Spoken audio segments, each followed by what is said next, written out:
প্রথমেই কাঁচকলার যে ছোকলাটা আছে সেটাকে ভালোভাবে জল দিয়ে ধুয়ে নিতে হবে। তারপরে একটা কড়াইতে কিছুটা জল ভালো মতন যখন গরম হয়ে যাবে তখন সেই ছোকলাগুলোকে সেই কড়াইতে দিয়ে দিতে হবে, আর তার মধ্যে সামান্য পরিমাণে দিয়ে দিতে হবে নুন, দিয়ে ভালোভাবে নাড়াচাড়া দিয়ে এটাকে ঢেকে দিতে হবে সেদ্ধ হওয়ার জন্য।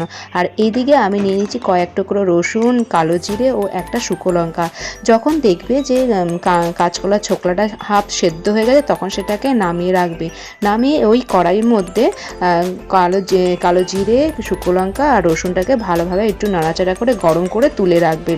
এবার একটা মিক্সার বাটিতে কাঁচকলার ছোকলাটা আর এই যে গরম করে রাখা কালো জিরে, রসুন, শুকনো লঙ্কা, তার সাথে দিয়ে দেবে পরিমাণ মতন নুন আর পরিমাণ মতন চিনি। তোমরা যেরকম খাও তোমাদের টেস্ট অনুযায়ী দিয়ে ভালোভাবে পেস্ট করে নেবে। এবার সেই পেস্টটাকে কড়াইতে একটুখানি তেল দিয়ে সেটাকে গরম করে পেস্টটাকে ভালোভাবে নাড়িয়ে নিলে তোমাদের তৈরি হয়ে গেল কাঁচকলার ছোকলা বাটা। এটা খেতে কিন্তু দারুণ লাগে গরম গরম ভালো, তোমরা ট্রাই করে দেখো।